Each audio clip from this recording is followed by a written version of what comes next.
Assalamualaikum warahmatullahi wabarakatuh. Perkenalkan, nama saya Vero. NIM saya 20086503. Saya akan mempresentasikan tentang sejarah perkembangan filsafat. Sejarah perkembangan filsafat.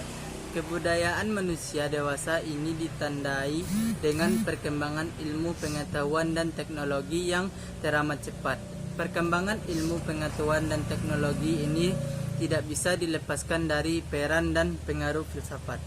Kelahiran filsafat mempunyai peran penting dalam ilmu pengetahuan dan teknologi. Pada saat ini, sejarah kelahiran filsafat sangatlah perlu untuk dikaji agar semua orang bisa tahu bagaimana pengaruh filsafat terhadap ilmu pengetahuan dan teknologi saat ini.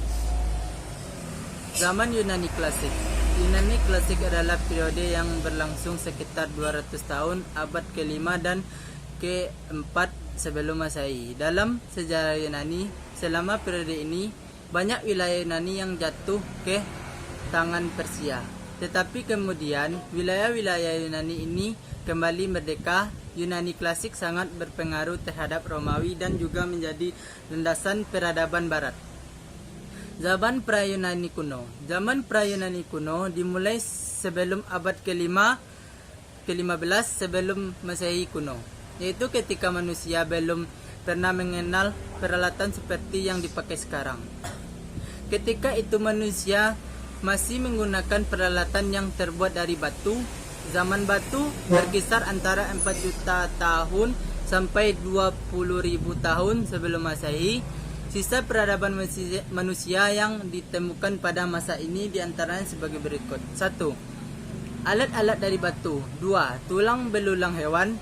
3. Sisa-sisa beberapa tanaman. 4. Gambar-gambar di gua. 5. Tempat-tempat penguburan. 6.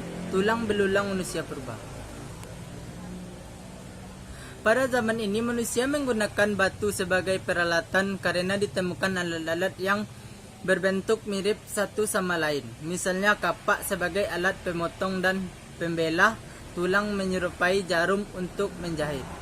Hal ini menandakan bahwa manusia sebagai makhluk berbudaya mampu berkreasi. Zaman Yunani kuno. Filsafat Yunani kuno muncul pada abad ke-6 sebelum Masehi, berlangsung hingga pada zaman klasik atau pada periode Helenistik.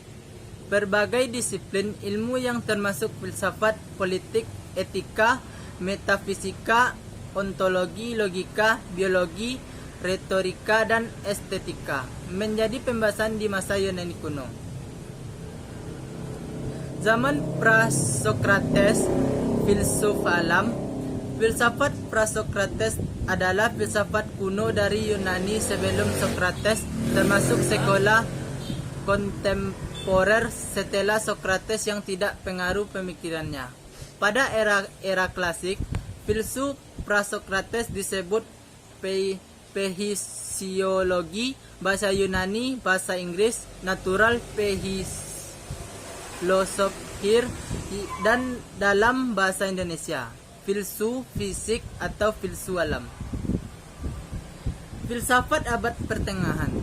Sejarah zaman pertengahan abad 6-5 Masehi. Zaman pertengahan merupakan satu kurun waktu yang ada hubungannya dengan sejarah bangsa-bangsa di Eropa.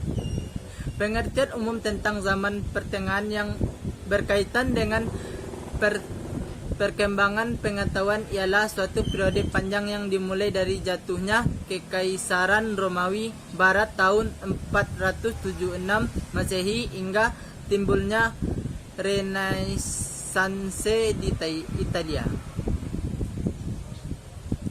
Abad pertengahan menjelang berakhirnya abad tengah, ada beberapa kemajuan yang tampak dalam masyarakat yang berupa penemuan-penemuan tersebut antara lain: pembaharuan menggunakan banyak yang dapat mengurangi penggunaan energi petani. Kincir air mulai digunakan untuk menggilir jagung. Pada abad ke-13, ada pula kemajuan dan pembaruan dalam bidang perkapalan dan navigasi pelayaran. Zaman modern. Setelah zaman Renaissance, yaitu zaman pencerahan atau zaman modern, zaman pencerahan berlangsung dari abad ke-17 hingga ke-20 Masehi.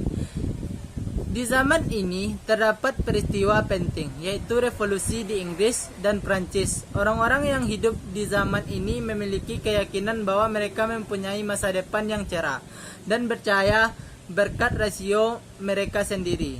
Sebelumnya orang lebih suka berpaut pada otoritas lain di luar dirinya sendiri, seperti otoritas gereja, kitab suci, para ahli, dan negara. Baiklah, itu saja yang bisa saya sampaikan tentang sejarah filsafat. Kalau ada kata-kata yang salah, mohon dimaafkan. Wabillahi taufiq wal hidayah. Assalamualaikum warahmatullahi wabarakatuh.